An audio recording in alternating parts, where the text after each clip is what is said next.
Welcome back to another episode of The Canon. Today we got Deathstroke and more DC stuff. First up in the news, we have DC, Warner Brothers, or Jeff Johns, whoever you want to call it, confirming that Joe Manganiello is finally confirmed as Deathstroke. It only took about, a week? Rumors started, and now he's there. So, Sal, what do you think about this casting? I like it. Last week I said that I don't really know much of his acting. Besides, I know what he's in. I think it's Vampire Diaries. And your favorite movie? Yeah. Not the TV show. No, Magic Mike, your favorite movie. Magic Mike, yeah. Double XL, he was in that one too. Yep. So I'm excited though that they cast the character.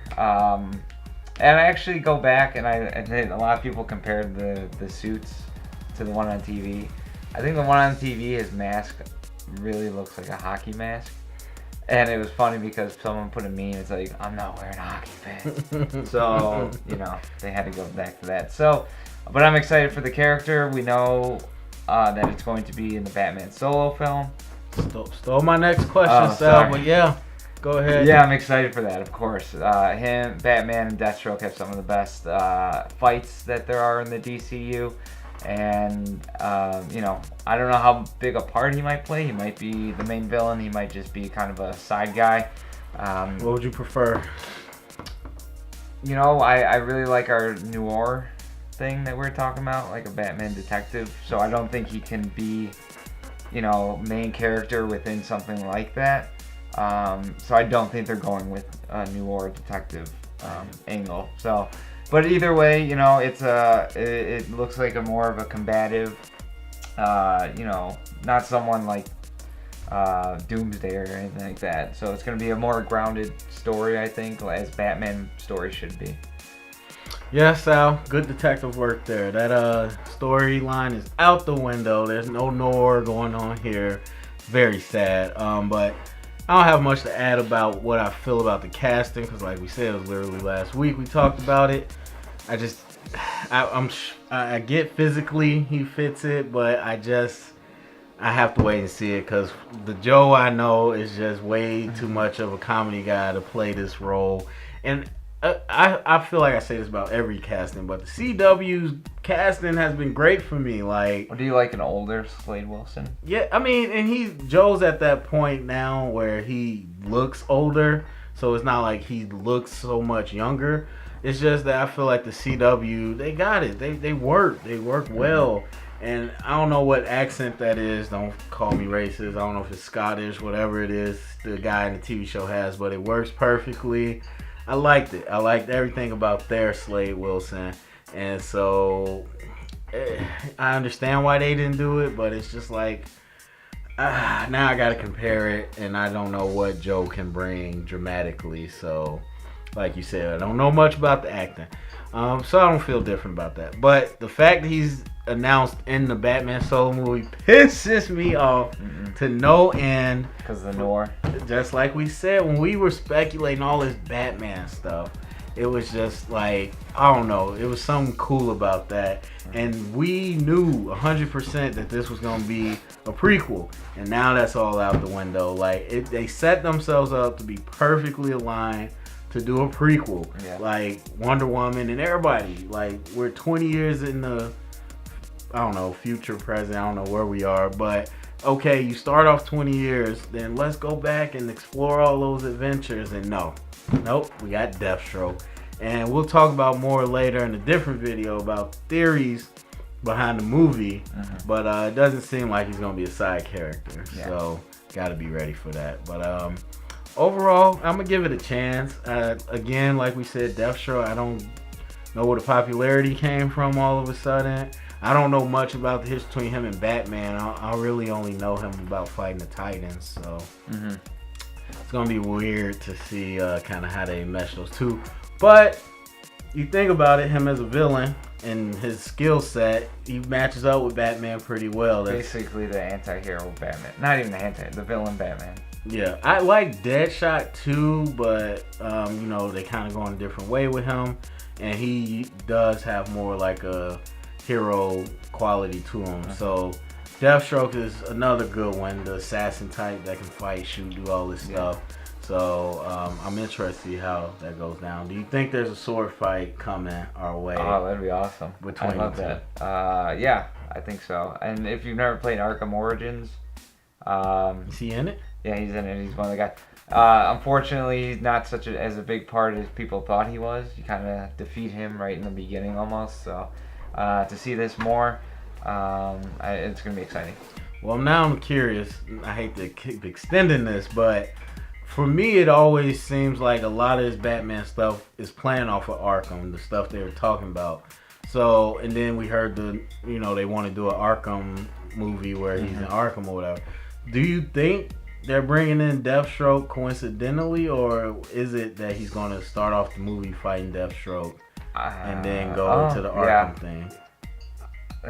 I have no idea at this point. I couldn't even. Or what do you think that would work? No, I don't like that they would hype. They're not hyping him up that much, but I don't like that they're gonna have such a big character, and then kind of just push him to the side. That's kind of what the game did, and I was a little upset with that. So I don't think I'd like that in a feature film. So. Okay, let's move on to another feature film called Spider-Man: Homecoming. We have some set images that appeared online that seem to be the Shocker in his full costume. Sal, what'd you think of these images? I thought they were awesome. They look classic Shocker. I saw them like a week ago, so if I do remember correctly, it was classic yellow. I don't know if I saw any red in there, maybe with gloves or whatnot, some black. But yeah, it looked pretty classic to me, and I'm pretty excited. Did we get a confirmation on Woodbine? No, not yet, but we know it's Woodbine. I mean, he's been rumored, and now we see Shocker photos. Yeah, but yeah, I like the costume. Classic. Like this. Not much else to say. I hated it. If we were keeping to sweep this, that's gone. I don't know what everybody's talking about. You're not the only one that says that. I look at it, I'm like, this looks horrible. This looks like not even cosplay. This looks like a Halloween costume that was too big for the person. And, they had all sales of finals, so they didn't take it back and they just wore it anyway. That's what it looks like. His Shocker things look a mess. Like, they look stupid. So this could be half costume, half CG, and then they, render it and fix it. But as I look at it, it just looks like it's too big for the dude's body. It just, I don't know, something about it. And he has, like, the vest on. So they kind of modernized it, which I'm fine. I'm glad he's not running around with straight yellow spandex, like, I'm glad, he has, like, pants and a vest. He looks like a bank robber or something, but the suit, it just doesn't fit. I don't know, but these are crude images we saw, but just off these images, hate it. It does not look like Shocker to me. It's not even that yellow. It's really dirty yellow. Well, I was thinking if they're going to have Tinkerer in it, he could upgrade it, something. This could be a very initial costume. And, like you said, CGI, they could do a lot of touch-ups in post, so we don't know how it'll work out after. But, yeah, I get what you're saying. Like, right initially, you might not like it. Yeah, and I mean, that's a good point. A lot of people are starting to think that he's going to be like the opening villain and kind of show us what Spider-Man can do, and then he moves on to something bigger. So I agree, and I always thought that because when you think about it, all the Spider-Man games kind of were like that. If you ever played them, it always opened up with like a villain and you're already fighting. Well, that's how Amazing Spider-Man 2 started out. Yeah, with Rhino and yeah, exactly. So I don't know. It seems to be a Spider-Man thing. Even in TV shows, like every time they open the credit, like the show up, he was fighting someone. So it seems to be a Spider-Man thing.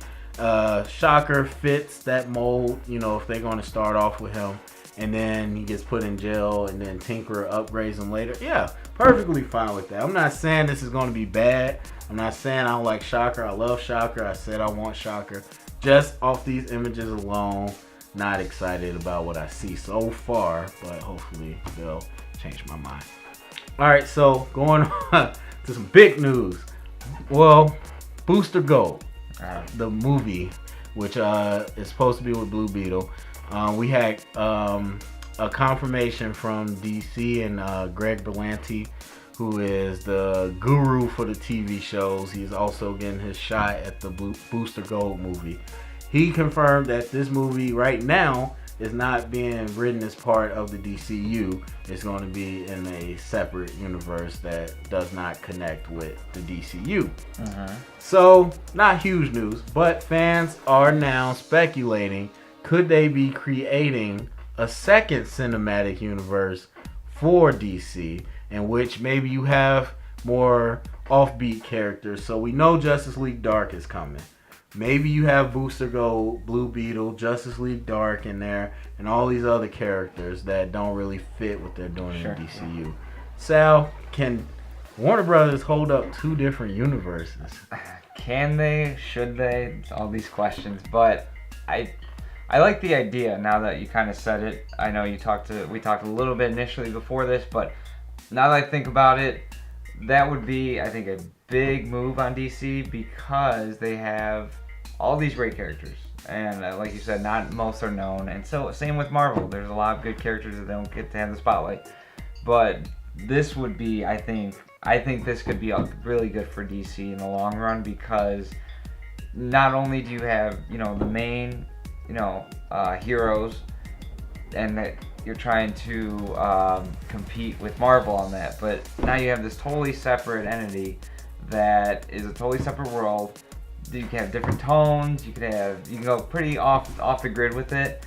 So that's pretty exciting, and I like that if that's what they're gonna do. That we're gonna see all these other slew of characters, and if Justice League Dark is in it, I think that could be a good thing too.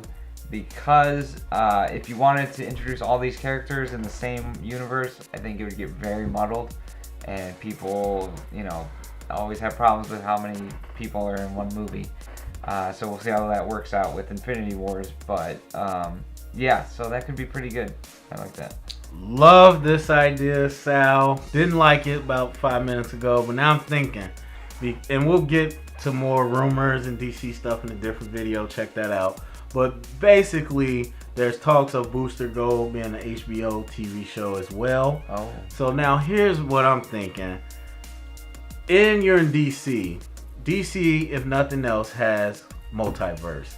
You talk about we can't have Flash on the TV show, the movie. We can't have the same Arrow. We got Ezra Miller talking about, I can't wait to see Grant Gustin in the Speed Force. This is how you connect this, Sal. You put Booster Gold, Justice League Dark, all in the same universe as the CW, and now they can have an HBO. Some of them can have an HBO show.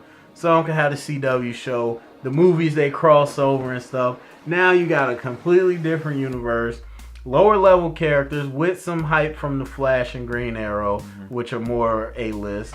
And now you just got this whole separate thing, and whenever you want to make them come together, Crisis or whatever you want to do, Speed Force. Could you imagine Crisis on Infinite Earths? I can't, not right now, but this sets up the possibility. I really love this idea. You put Booster Gold, you put Blue Beetle, you do whatever. They have their TV shows and then meet them up in a movie. I think the idea of just having movies with people from TV shows is ridiculous. Like the fact that Marvel is not letting their Netflix people do a movie is beyond me. But I love this idea. Absolutely love this idea. It's the only way I would buy a Booster Gold anything, because I don't think he should have a movie. But it would be a lot. And it's funny because it's WB. And they're not having a good track record right now. Yeah. So to ask them to do a second one seems crazy. But I think you get a different team. You get different ideas. Like you said, HBO. You get to do a different tone, and then in the movies you can go darker. Maybe it's your rated R universe. I don't know. Absolutely love it. And you have what not to do with the movie so far. So very true. But Booster Gold, I don't know about. Well, he could be your Deadpool. Really, he is just a fame whore, for lack of a better word. He came back from the future to exploit his power. and be King back in the past, where in the future he was a regular person. So he's the endorsement deals, book deals, TV shows. He can be your Deadpool and be hilarious. So I would be excited to see kind of what they do. And Greg Berlanti, throw that in there too. He does all the CW shows. So it'd be so easy to make this his universe and let him run it. Oh my God! They had this planned out from the beginning. If this is in fact what happened. Sal, I've been telling you over and over that they planned this out from the beginning. We'll have to see. I'm not going to get too excited right now. All right, so let's move up. Speaking of CW, Greg Berlanti again has confirmed in the interview that Jeff Johns himself and the people at Warner Brothers asked him to put Suicide Squad in the Arrow TV show where they first appeared on TV in order to test it and see how fans reacted, because they had the Suicide Squad movie planned out. They wanted to test it, see how the fans liked it, and get some feedback. Of course, we know Arrow fans out there, you loved it, and they said, okay, take them off TV show. We got a movie to make. Same thing with Amanda Waller, same thing with Deathstroke. But Sal, there were some other minor characters too in different shows. But Sal Berlanti has basically confirmed that CW has been working as the guinea pig for WB. Everyone says these universes are separate, they don't work together. DC has very close tabs on what's going on in the TV show. What do you think about this model? I think it's smart. I don't think anyone saw it coming. I don't think DC knew how big their TV shows, how big the followings that they were going to get, especially if they're going in with the mindset, oh, we're just going to basically test footage in a way on a bigger scale. So I think that's smart, because that's how you learn what people like. And now that the news is out, I know you might be a little bit worried about what characters are staying in that universe and what aren't, or who isn't. So we don't know how far they'll keep going with that now that the news is out on that. They might now just kind of stray away from doing that. I have no idea, but it was smart. It was smart on their part, and it paid off in the long run, I think. Hate it. Sal, we're opposite today. The problem with this, and just because probably you don't watch TV shows, probably why you don't feel this. The problem with this is now it makes stuff become predictable. Like, I knew what was going to happen to Amanda Waller before it happened in Arrow, because I knew the movie was coming out. Like, they took the squad out like the season prior, and then Amanda Waller eventually died, spoiler alerts. And so, but you knew it was coming. And so now, once people start to die off or something weird happens to them, we kind of already, we'll see it coming. The other problem is, yes, we got to worry about who they're taking. Who are they going to take next? It's like, okay, it's a lose-lose. If it does well on a TV show, we're going to lose them on our show, and they're going to go to the movies. Like, it's not a coincidence Deathstroke just popped up now after they killed them off on the Arrow. And Berlanti already confirmed that, we can't use them anymore because Warner Brothers took them, basically. So, I don't know. I'm torn. To say it's smart, business-wise, yes, but the fans lose out. And you lose, fans automatically, I think, because how many people that are fans of the Flash TV show that won't go see the movie just because it's not Grant Gustin? and any other thing you do, I will. But any other thing you do, it's like, fans like this. Let's put it in a movie. Like I was saying with Deathstroke, it's like, hey, they love this. Let's change it. Like, that doesn't make sense to me. And so you're losing fans. Granted, it's not a lot, but it's just, to me, I'm just like, it's a real rough proposition for the fans of the TV show. All right, last up, Billy Crudup has been cast as Henry Allen, Barry Allen's father, for the solo Flash movie. So that makes Flash, that makes Henry Allen, and that makes Iris West. I think those are the only official castings we have. And Ray Fisher as Cyborg. So, Sal. And, never mind. Go ahead. What do you think about this casting? I like that. Well, Crudup was in Watchmen, Zack Snyder's Watchmen. Good actor. He's Public Enemies and Spotlight. Those are probably the most biggest 3 movies he's been in. I like him. I don't have a problem with him. I can't really compare to the TV show because I don't watch it as much as you do. So you might have a little bit more insight than I do. But Crudup, good guy, good actor. I don't know how big the role will be, so we'll see. Don't know time-wise where it's going to take place in the storyline. I'm guessing after, well, yeah, because Cyborg's not going to be in it, so that has to be after Justice League. But even so, we don't know what the story is with his family and his dad, if he's in jail, if he's not in jail from killing his mom, but we'll see. Yes, sir. I've only seen Crudup and Spotlight that I know of. I didn't see Watchmen, but in Spotlight, it's hard to judge on that character because that character is very different than Barry Allen's dad. But he seems to have really good acting chops, so I will say it's going to be a tough role. Like you said, the TV show and just Flash in general, his dad plays a very pivotal part in the Flash's life. Yeah. Because if you don't know, his mom died and his dad was falsely accused of the murder, so he's in jail. So that is kind of like his only real connection to his old life, and he is still a father figure to him. He's very important to him. And so, I don't know. I mean, I don't know this guy's talent level, but I will say it's, whether it's a scene or a sequence or a lot of the movie, he has to bring it because Henry Allen is so much of why Barry is a hero. Mm-hmm. And so I like that he's in the movie. I like that they're really putting all the Flash parts in there, even though we originally wanted it to be some way different. Yeah. But I like that they're bringing all the central characters, but I really hope they hit it right because in the TV show, and they got Henry Ship, or I forgot his name, some Ship. The guy, no, his name's not Henry, John Wesley Shipp, and he played the original Flash in the TV show. So he plays his dad, so it's so sentimental and all that. Oh, yeah. So it's going to be hard to top that, I have to be honest. And then for all the people that seen the last season of The Flash, you know who his dad ends up being, which is just nuts. But hopefully they don't do that in the movie. That's too much. All right, Sal. I think we got time to travel into the world of speculation and what if. All right, let's go. Do the graphics. All right, Sal, let's go with one what if today. Okay. My question is, what if Warner Brothers sold the rights to the DC properties to Disney? To Disney. Well, we'd have a monopoly on our hands there, sir. Yeah. All that would be left is Fox to give in, but I tell you this, Fox would give in much earlier than DC or Warner Brothers. But if that happened, obviously we'd get a reboot. But at that point, I think we need a reboot. Right. If that ever happened. They would definitely make it their own.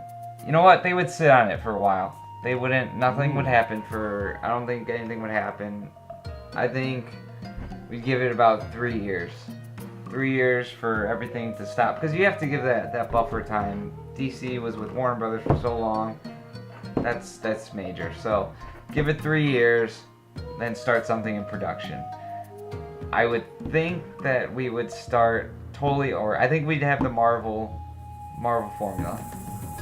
Origin, meet up. Mm-hmm. Second, meet up. First for whoever. Civil War.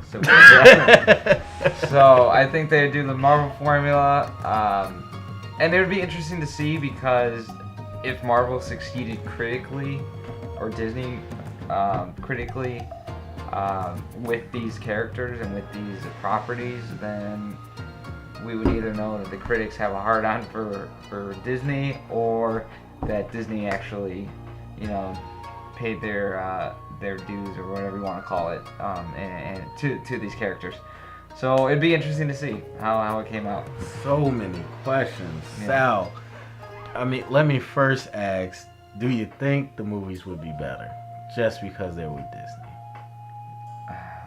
My fandom says no. Really? I have to say no, because they're good enough now. Okay. Coming from the guy that hates Suicide Squad. Okay, I would have to differ on that one. And we know by now my feelings for Warner Brothers as a studio. #reboot now. I think, well, okay, it's hard for me. It's a catch-22 because, yes, there would be much more organized and well thought out, but Disney plays it so safe. Mm-hmm. And if we got another MCU, for lack of a better term, I don't know how well that plays out with DC characters, and I don't know how well that plays out with fans who have to then get a huge influx of the same movies over and over, basically, from the same studios. Next question. How long before they cross those two over? Because well... It would be one phase. Do you think it'd be too tempting not to cross them over? Too tempting to cross? To not cross them over. Or do you think they'll hold water and keep them separate? I would actually like that. I would like that to be crossover, just to see how the hell, because you would never in a million years think that would happen on the big screen. Comics, maybe. I mean, it's happened before, yes. Right. But on the big screen, I don't know. What if they totally just had Marvel kick DC's ass? That would be. Oh my god. So yeah, but yeah, I think they'd do it. I think they would do it after, one phase of DC with at least until you get all the main, at least Justice League, I guess you want to call it. Because we already know these characters, DC. We already know their stories. So why, you don't have to tell 4 phases worth of DC, and then, because by that time, who the hell knows if anyone would still be interested. But yeah, so I think about one phase. All right, but logistically, I know this is what if. Sal, could Disney pump out 2 different cinematic universes on top of Star Wars? So it'll really be 3. Oh yeah, they're Disney. I'm not even joking. They can do anything. They have the money. They have the resources. And now they're the only game in town for the most part. So yeah, I would say so. All right. Well, lastly, how would you feel about that news? Would you like it? No, I would still hate it. You would hate it? Yeah. Okay. Feel the same way. All right, let's go back to reality. All right, that is the show for today. Sal, any last thoughts? Where can the people find us? Go Bears. I was going to say Bulls. Go Bears. Oh, yes. Sal, yes. We got to go watch the game right now. Go Cutler and go my fantasy team. Did you say where they can find us? Go to Twitter at The Cannon Blog, or on Facebook, facebook.com/The Cannon. Don't forget to subscribe. And if you heard it here, it is Cannon. Shocker.